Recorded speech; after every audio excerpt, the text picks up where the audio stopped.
नमस्ते all of you, myself yoga teacher Harveer Sharma. Welcome to my YouTube channel Harveer Sharma. So कैसे हैं आप सभी? I hope you will be very well. आप सभी स्वस्थ होंगे, निरोग होंगे और अपनी प्रैक्टिस और अभ्यास आप रेगुलर करते होंगे। सो आज मैं आपके सामने बहुत ही सुंदर वीडियो लेकर के आया हूँ पतंजलि योग सूत्र। पतंजलि योग सूत्र में जैसा कि मेरा वीडियो आजकल चल रहा है कि समाधिपाद में मेरा प्रथम अध्याय चल रहा है। तो बिफोर स्टार्ट दिस वीडियो, इस वीडियो को आरंभ करने से पहले मेरा आप लोगों से रिक्वेस्ट है, अगर आप इस चैनल पर नए हैं तो आप एक बार इसको सब्सक्राइब अवश्य कर लें और बेल आइकन बटन दबाना ना भूलें, जिससे कि अगर मैं नेक्स्ट वीडियो डालता हूं तो उसका आपसे टाइम से आपको अपडेट मिलता रहे। तो चलिए अब हम करते हैं, इसको स्टार्ट करते हैं वीडियो को। तो आज मैं अभ्यास लेकर के आया हूँ समाधिपाद। तो समाधिपाद में आज मेरा ये 6वां श्लोक है, यानी कि 6वां सूत्र है। तो 6वें श्लोक में जैसा कि महर्षि पतंजलि जी ने बोला है, प्रमाण विपर्य विकल्प निद्रा स्मृति है। दोबारा से रिपीट करता हूँ, प्रमाण विपर्य विकल्प निद्रा स्मृति है। तो इसके बारे में आज हम चर्चा करेंगे, इसके अर्थ को हम समझेंगे, इसके भाव को हम समझेंगे, इसका क्या अर्थ है और क्या हम इसको समझना है। तो सबसे पहले हम बात करते हैं प्रमाण की, यानी प्रमाण की हमको प्रमाण को हम किस प्रकार से समझ सकते हैं। तो प्रमाण यानी कि एक प्रूफ होता है, यानी कि एक सर्टिफिकेशन होता है, एक सत्यता पात्र होता है कि आपने अगर कोई काम किया है तो उसकी सत्यता कैसे की जाए।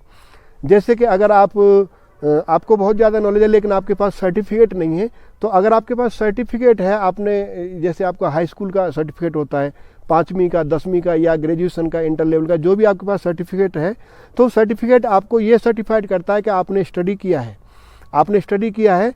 दूसरा, उसके बाद अगर इंसिडेंट कोई ऐसा हो जाता है या आपका बच्चा स्कूल नहीं जाता है या कोई मिसबिहेव हो जाता है, कोई ऐसी बात हो जाती है, तो उससे पता लग जाता है, स्कूल का अटेंडेंस रजिस्टर बताता है कि आज ये स्टूडेंट स्कूल में आया था, इसने स्टडी किया है। इसी प्रकार से दूसरा सर्टिफिकेशन उसका इसी प्रकार से प्रमाण होता है, यानी को एग्जाम लिखता है तो उसका सर्टिफिकेट TC या मार्कशीट आता है, अंक तालिका जिसको हम बोलते हैं। तो वो एक प्रमाण होता है कि यानी कि आपने स्टडी किया है, आप रेगुलर स्टूडेंट रहे हैं, आपके पास अमुक ये आपके पास सब्जेक्ट रहे हैं। आपको कोई भी सत्यता करने के लिए, आपको सर्टिफाइड करने के लिए, जैसे आप योग के टीचर हैं तो योग के अंदर भी आपने कहाँ से सर्टिफिकेशन किया है, आपको कितना नॉलेज है, आपने कहाँ से रजिस्ट्रेशन किया है, तो वो सारी चीज़ें आपको एक सर्टिफिकेशन होता है। यानी कि आप कोई भी काम कर रहे हैं तो आपको उसका एक सर्टिफिकेट होता है कि आपको इस नॉलेज आता है। अगर आपको टाइपिंग आता है या आपको कंप्यूटर नॉलेज आता है तो हर चीज़ का एक प्रमाण होता है कि आपको ये चीज़ आता है, आप पढ़े हैं, आपको इसका नॉलेज है, तो उसका एक सर्टिफिकेशन होता है। तो इसको हम बोलते हैं प्रमाण।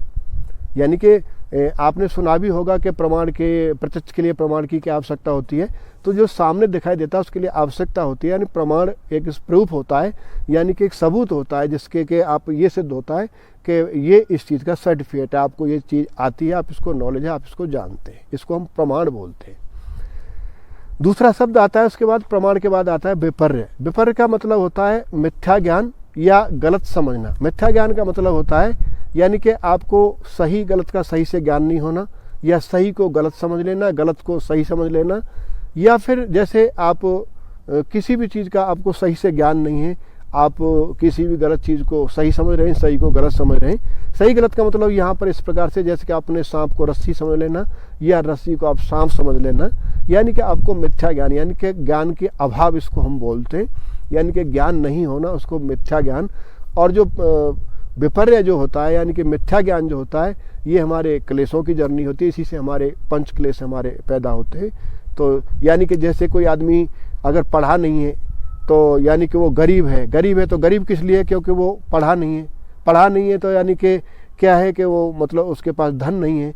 तो इस प्रकार से ये सब मिथ्या ज्ञान है, यानी कि उसको एक सत्य करना पड़ता है कि ये इसका मिथ्या ज्ञान किस वजह से है। यानी कि आपको सही को गलत, गलत को सही समझ लेना, यानी दिन को रात समझ लेना, रात को दिन समझ लेना। तो इस प्रकार से आपको मिथ्या ज्ञान इसको बोलते हैं। मिथ्या ज्ञान का मतलब है यानी कि सही को गलत समझना और गलत को सही समझ लेना, रात को दिन समझना या दिन को रात समझ लेना, यानी कि इसको बोलते हैं हम मिथ्या ज्ञान। और मिथ्या ज्ञान ही हमारा सबसे बड़ा हमारी अज्ञानता है। यानी मिथ्या ज्ञान का मतलब है हमारे किसी भी मार्ग में अवरुद्ध होना, यानी कि मील का पत्थर एक तरीक़े से बन जाता है जो कि हमको आगे नहीं बढ़ने देता है, यानी अविद्या इस प्रकार का होता है। अविद्या ही हमारे सब क्लेशों की जननी है। तो इसको हम मिथ्या ज्ञान इसलिए बोलते हैं, यानी कि सही को गलत और गलत को सही समझना। तो ये होता है मिथ्या ज्ञान। उसके बाद आता है प्रमाण विपर्य, उसके बाद आता है विकल्प। विकल्प का मतलब होता है यानी कि जो शब्द आपने सुना और उसके बारे में आपको कल्पना कर लेना। विकल्प यानी कि आपको कल्पना कर लेना। तो यानी कि जो चीज़ शब्द है नहीं, और जैसे कि आपको बोला कि जैसे हनुमान जी के बारे में बोला, तो आपने देखा नहीं लेकिन उसके बारे में आप कल्पना कर लेते हैं। कोई भी चीज़ आपने सुना और उसके बारे में कल्पना करना, यानी कि उनकी आपके सामने एक प्रतिमा इस प्रकार से बन जाती है, आपने प्रत्यक्ष में देखा नहीं है लेकिन उसके बारे में एक विकल्प यानी कि उसका एक परिकल्पना कर लेना, ये इसका हम बोलते हैं विपर्य। उसके बाद बोलते हैं इसको विकल्प, इसको हम बोलते हैं। उसके बाद आता है निद्रा। निद्रा के बारे में जैसा कि आप जानते हैं, जब हम इसकी हमारी 2-3 धारणाएं होती हैं, यानी कि हम जिस प्रकार से जगे होते हैं, यानी कि हम कोई भी काम कर रहे होते हैं तो उस समय हम पूर्ण जागरूक होते हैं, यानी कि हमको नॉलेज होता है, उस समय हम अवेयरनेस के साथ काम कर रहे होते हैं। जैसे कि मैं आपके सामने वीडियो प्रिपेयर कर रहा हूँ तो मैं अवेयरनेस के साथ आपके सामने जो भी बोल रहा हूँ, यानी कि मैं आपके सामने नींद की हालत में नहीं हूँ, मैं सचेत अवस्था में हूँ। उसके बाद हमारी स्वप्नावस्था। स्वप्नावस्था के अंदर यानी कि हमको स्वप्न आते हैं, यानी कि हमारा मन चलायमान होता है, यानी कि हमारी स्थिति उस समय कुछ आधी अनिद्रा की होती है, आधी हमारी जागृत अवस्था होती है, उस समय हमारी स्वप्नावस्था आती है। देन आती है निद्रा। निद्रा अवस्था में हमको किसी भी चीज़ का उस समय अभाव यानी ज्ञान नहीं रहता, हम संपूर्ण, हमको कोई भी चीज़ का पता नहीं होता, बहुत गहरी नींद में सोए होते हैं, हमको क्या हुआ होता है बाहर, कोई आवाज़ें, कोई ध्वनि, हमको कुछ भी पता नहीं रहता, यानी कि हम जिस तरीक़ा से डेड बॉडी पोज यानी निद्रा जिसको हम बोलते हैं उस प्रकार से हम पड़े रहते हैं, यानी उसको हम निद्रा बोलते हैं, गहन निद्रा बोलते हैं। क्या हुआ आपको कुछ पता नहीं रहता है।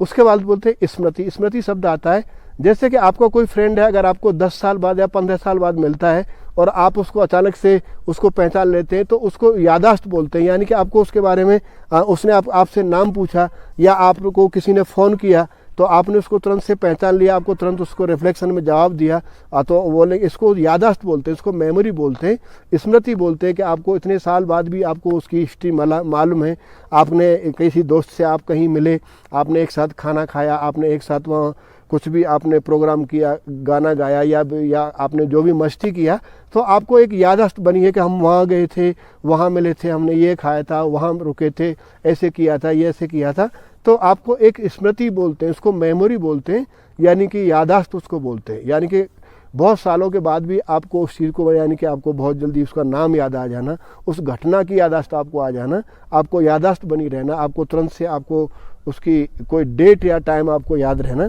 तो आपको इसको हम मेमोरी या याददाश्त या स्मृति बोलते हैं। तो इस प्रकार से आप समझेंगे प्रमाण, विपर्य, विकल्प, निद्रा और स्मृति, इन 5 को आप इस प्रकार से समझ सकते हैं। प्रमाण, विपर्य, विकल्प, निद्रा और स्मृति, ये हमारे 5 है। तो इनका आपको अर्थ बताया, तो इसके बारे में हम डिस्क्राइब चर्चा में अगले वीडियो में करूँगा। तो मैं आशा करता हूँ कि आप इसको बढ़िया से समझ पाएंगे। और आज का अभ्यास इतना ही, और मेरे नेक्स्ट वीडियो का इंतजार करें। आप हंसते रहें, मुस्कुराते रहें और अपनी प्रैक्टिस बरकरार रखें। हरिओम सभी को।